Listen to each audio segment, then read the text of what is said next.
ಇಂದು ಕೇಶಿರಾಜ ಕೊಂಡವಳಿ ತಾಲೂಕು ಯಡ್ರಾಮಿ ಜಿಲ್ಲೆ ಕಲಬುರಗಿಯ ಒಂದು ಗ್ರಾಮಕ್ಕೆ ಸನ್ಮಾನ್ಯ ಶ್ರೀಯುತರಾದಂಥ ರೇವಣಸಿದ್ದಪ್ಪ ದುಕಾನ್ ಸರ್ ಮತ್ತು ನಮ್ಮ ACS ಕಡ್ಕೋಳ್ ಚಾನಲದ ಮಾಲೀಕರಾದಂಥ ಅಮರೇಶ್ ಚನ್ನಪ್ಪ ಸುಬೇದರ್ ಅವರು ಕೂಡ ಈ ಒಂದು ಗ್ರಾಮಕ್ಕೆ ಚಂದ್ರಕಾಂತ್ ಶ್ರೀಯುತ ACS ಕಡ್ಕೋಳ್ ಚಾನಲ್ದ ಮಾಲೀಕರಾದಂಥ ಅಮರೇಶ್ ಚಂದ್ರಕಾಂತ್ ಸುಬೇದರ್ ಇವರು ಕೂಡ ಈ ಒಂದು ಕೊಂಡಗುಳಿ ಕೇಶಿರಾಜರ ಚರಿತ್ರೆಯನ್ನು ಜನಮಾನಸದಲ್ಲಿ ಉಳಿಯಲಿ, ನಾವು ಕೂಡ ಅದನ್ನು ಮತ್ತೊಮ್ಮೆ ಚಿತ್ರೀಕರಣ ಮಾಡಿ ಸಾಮಾನ್ಯ ಜನರಿಗೆ ಇದು ಗೊತ್ತಾಗಲಿ ಅನ್ನುವಂಥ ಉದ್ದೇಶವನ್ನು ಇಟ್ಕೊಂಡು ಶ್ರೀಯುತ ರೇವಣಸಿದ್ದಪ್ಪ ದುಕಾನ್ ಸರ್ ಮತ್ತು ಇವರು ಈ ಒಂದು ಕೊಂಡಗುಳಿ ಗ್ರಾಮಕ್ಕೆ ಎಂದು ಬಂದಿದ್ದಕ್ಕೆ ಅವರಿಗೂ ಕೂಡ ನಾವು ಸಮಸ್ತ ಗ್ರಾಮಸ್ಥರ ಪರವಾಗಿ ಹಾರ್ದಿಕವಾದಂಥ ಸ್ವಾಗತವನ್ನು ಬಯಸುತ್ತಾ, ಈಗ ನಾವು ಇದ್ದಂಥ ದೇವಸ್ಥಾನ ಏನಪ್ಪಾ ಅಂತಂದ್ರೆ ಕೊಂಡಗುಳಿ ಕೇಶಿರಾಜರ ಆರಾಧ್ಯ ದೇವರಾದಂಥ ಶ್ರೀ ಸೋಮನಾಥನ ದೇವಾಲಯದಲ್ಲಿ ನಾವು ಇದ್ದಿದ್ದೇವೆ. ಇಲ್ಲಿ ಕೊಂಡಗುಳಿ ಕೇಶಿರಾಜರು ದಿನಾಲು ತಮ್ಮ ಕಾಲಾವಧಿಯಲ್ಲಿ, ತಮ್ಮ ಜೀವಿತದ ಕಾಲಾವಧಿಯಲ್ಲಿ ಇದೇ ಒಂದು ದೇವಸ್ಥಾನದಲ್ಲಿ ಕುಳಿತುಕೊಂಡು ದಿನಕ್ಕೆ 8 ಕಂದ ಪದ್ಯಗಳನ್ನು ರಚನೆ ಮಾಡಿ ನೈವೇದ್ಯ ರೂಪದಲ್ಲಿ ಎಡೆ ಮಾಡುತ್ತಿದ್ದರು ಎಂಬ ಇತಿಹಾಸ ಐತಿಹ್ಯವನ್ನು ಹೊಂದಿದೆ. ಮತ್ತು ಓಂ ನಮಃ ಶಿವಾಯ ಸರ್ ದೇವಾಲಯದಲ್ಲಿ ಅವರ ಆರಾಧ್ಯ ದೇವರು ಸರ್. ಇವರು ಅದೇ ರೀತಿ ಏನಪ್ಪಾ ಅಂತಂದ್ರೆ ನಮ್ಮ ಕೊಂಡಗುಳಿ ಕೇಶಿರಾಜರು ಈ ಒಂದು ದೇವಸ್ಥಾನಕ್ಕೆ 1116ರ ಒಂದು ಅವಧಿಯಲ್ಲಿ ಅವರ ಸಾಮಂತ ಅಧಿಕಾರಿಗಳಾದಂಥ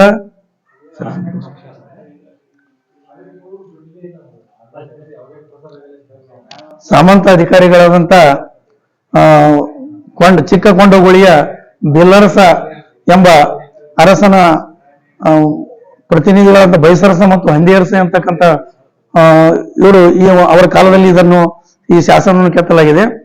ಈ ಶಾಸನ 1116ರ ಶಾಸನ. ಇಲ್ಲಿ ಈ ಶಾಸನದಲ್ಲಿ ಏನಿದೆಯಪ್ಪ ಅಂತಂದ್ರೆ ಮಲ್ಲಿಕಾರ್ಜುನ ದೇವಸ್ಥಾನಕ್ಕೆ ಮತ್ತು ಕೇಶವ ದೇವಸ್ಥಾನಕ್ಕೆ ದತ್ತಿಯನ್ನು ನೀಡಿದಂತ ಒಂದು ವಿವರ ಈ ಒಂದು ಶಾಸನದಲ್ಲಿ ಕಂಡು ಬರುತ್ತದೆ. ಕರ್ನಾಟಕ ರಾಜ್ಯದ ಯಾವುದೇ ಶಾಸನದಲ್ಲಿ ಇರದಂತ ಒಂದು ಕೆಲವು ವಾಕ್ಯಗಳು ಕೂಡ ಈ ಶಾಸನದಲ್ಲಿ ಇರುತ್ತವೆ ಎಂದು ಶಿಲಾಶಾಸನ ತಜ್ಞರಾದಂತಹ ಡಾಕ್ಟರ್ MS ಸಿರ್ವಾಳ್ ಅವರು ನಮ್ಮ ಮಾರ್ಗದರ್ಶಕರು ಕೂಡ ಹೌದು.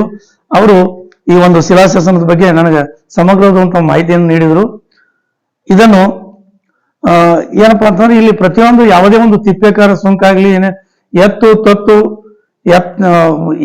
ಕೂಸು ಕುನ್ನಿ ಏನೋ ಮಾಡಿದ್ರು ಇದು ಏನೇ ಮಾಡಿದ್ರು ಕೂಡ ಒಂದು ಟ್ಯಾಕ್ಸ್ ರೂಪದಲ್ಲಿ ಇತ್ತು ಅಂತಕ್ಕಂಥ ಒಂದು ವಿಚಾರವನ್ನು ಕೂಡ ಈ ಒಂದು ಶಾಸನದಲ್ಲಿ ಬರುತ್ತದೆ ಎಂದು ಅನೇಕ ಶಾಸನ ತಜ್ಞರು ನಮ್ಮನ್ನು ತಿಳಿಸಿದ್ದಾರೆ.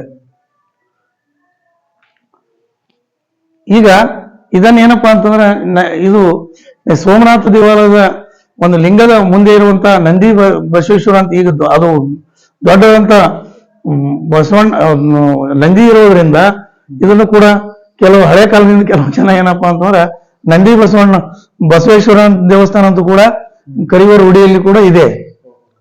ಆದರೆ ಅದು ನಿಜವಾಗ್ಲೂ ಏನಪ್ಪಾ ಅಂದ್ರೆ ಸೋಮನಾಥರ ಆರಾಧ್ಯ ದೇವನಂತ ಯಾವುದೇ ಒಂದು ಲಿಂಗದ ಮುಂದೆ ನಂದಿ ಇರುವಂತದ್ದು ಒಂದು ಪದ್ಧತಿ ಅನಾದಿ ಕಾಲದಿಂದಲೂ ಬಂದಂಥದ್ದು.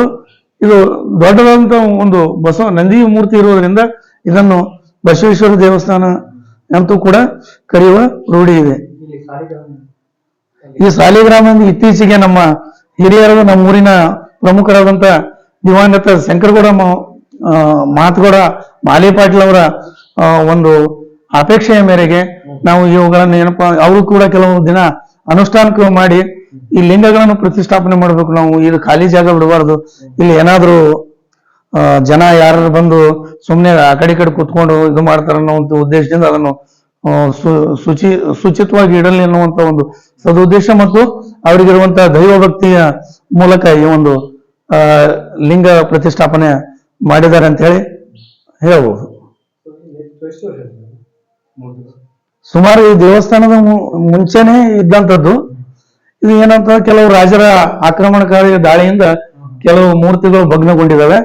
ಇವು ಅದು ಕೂಡ ಸರ್, ಇದು ಸಾಮಾನ್ಯವಾಗಿ ಹೇಳ್ಬೇಕಂತಂದ್ರೆ ಇದು ಈ ಇದು ಅಷ್ಟ ದಿಕ್ಪಾಲಕರು ಅಂತ ಹೇಳತಕ್ಕಂಥದ್ದು. ಇದನ್ನೇನಪ್ಪ ಅಂದ್ರೆ ಹೆಡ್ರಾಮಿಯ ರಾಮತೀರ್ಥದಲ್ಲಿ ಕೂಡ ಇಲ್ಲಿಂದ ಒಯ್ದು ಅಲ್ಲಿ ಒಂದು ಇಟ್ಕೊಂಡಾರ ಇವರು. ಯಾಕಂದ್ರೆ ಅನಿವಾರ್ಯ ಅವುಗಳನ್ನ ಕಾಪಾಡ್ಬೇಕಂತ ಹೇಳಿ ಕೆಲವು ಪ್ರಾಚ್ಯ ಇಲಾಖೆಯವರು ಕೂಡ ಕೆಲವು ನೋಡ್ಬೋದು ಸರ್, ನೋಡ್ಬೋದು ಅಲ್ಲಿ ಒಯ್ದು. ಹ್ಞೂ ಸರ್, ಅಷ್ಟ ದಿಕ್ಪಾಲಕರು ಸರ್. ಹಾ ಸರ್, ಅಂದ್ರೆ ಎಲ್ಲ ದೇವಸ್ಥಾನಗಳಲ್ಲಿ ಸಾಮಾನ್ಯವಾಗಿ ಕಂಡು ಬರ್ತದೆ. ಹಾಂ ಸರ್,